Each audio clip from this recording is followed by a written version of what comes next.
CCTV, അടച്ചുറപ്പുള്ള വാതിലുകളും ജനാലകളും തുടങ്ങി വീടുകളിൽ മോഷ്ടാക്കൾ കടക്കാതിരിക്കാൻ എല്ലാ സാധ്യതകളും ഉപയോഗപ്പെടുത്തുന്നവരാണ് നാം.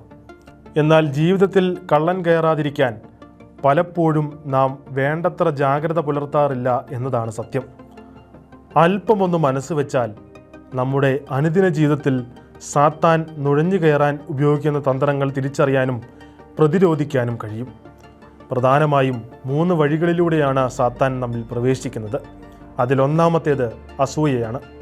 പലപ്പോഴും നിരുപദ്രവകരമായ രീതിയിൽ നമ്മുടെ ഉള്ളിൽ കയറുകയും ക്രമേണ ഹൃദയത്തെ വിഷലിപ്തമാക്കുകയും ചെയ്യുന്ന ഒന്നാണ് അസൂയ. നമുക്കില്ലാത്തതിൽ ശ്രദ്ധ കേന്ദ്രീകരിക്കുന്നത് കടുത്ത അസംതൃപ്തിയുടെ ലക്ഷണമാണ്. ഈ വികാരം ഭൗതിക സ്വത്തുക്കൾക്കപ്പുറം മറ്റുള്ളവരുടെ ആത്മീയ വരങ്ങളോടുള്ള അസൂയയിലേക്ക് വരെ വ്യാപിക്കും. അതിനെ പ്രതിരോധിക്കാനുള്ള ഏറ്റവും എളുപ്പവഴി നമ്മുടെ ജീവിതത്തിൽ ദൈവം നൽകിയ അനുഗ്രഹങ്ങൾക്ക് എപ്പോഴും ദൈവത്തിന് നന്ദി പറയുക എന്നുള്ളതാണ്. പിശാച് നമ്മുടെ ജീവിതത്തിൽ കാലുറപ്പിക്കുന്ന തിന്മയാണ് നീരസവും ക്ഷമയുടെ അഭാവവും.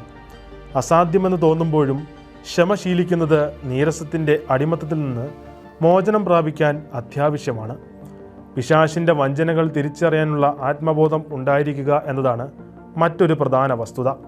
നമ്മുടെ പ്രവർത്തനങ്ങളും ചിന്തകളും പതിവായി പരിശോധിക്കുന്നതും ദൈവഹിതവുമായി ഇവയെ യോജിപ്പിക്കാൻ ശ്രമിക്കുന്നതും പിശാചിൻ്റെ പ്രവർത്തനത്തിനെതിരെ ജാഗ്രത പുലർത്തുന്നതിൻ്റെ ഭാഗമാണ്. സാത്താൻ്റെ ആക്രമണങ്ങളെ തിരിച്ചറിയാനും ചെറുക്കാനും പഠിക്കുന്നത് ദൈവത്തോട് കൂടുതൽ അടുക്കാൻ നമ്മെ സഹായിക്കും.